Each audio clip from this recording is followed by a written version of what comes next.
Yes. Hi, Hello. I'm Ryan. Hi.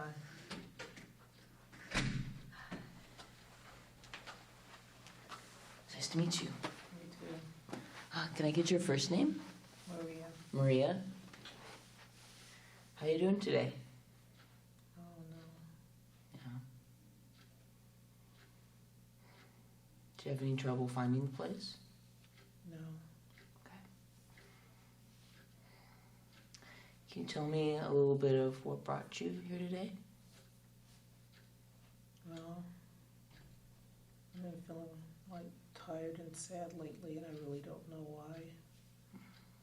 I've been spending more time alone, not doing my usual activities.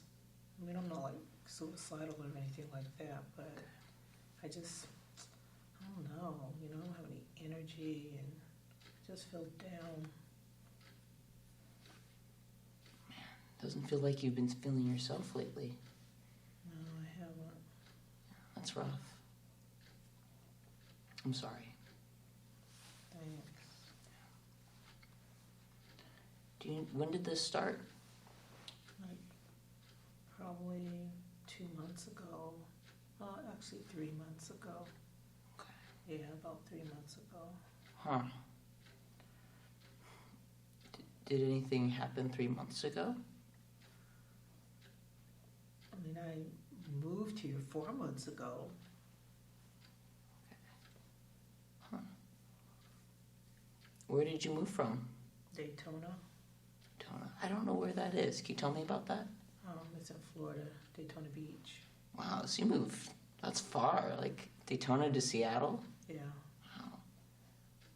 Wow. Man, how did you decide to move up here?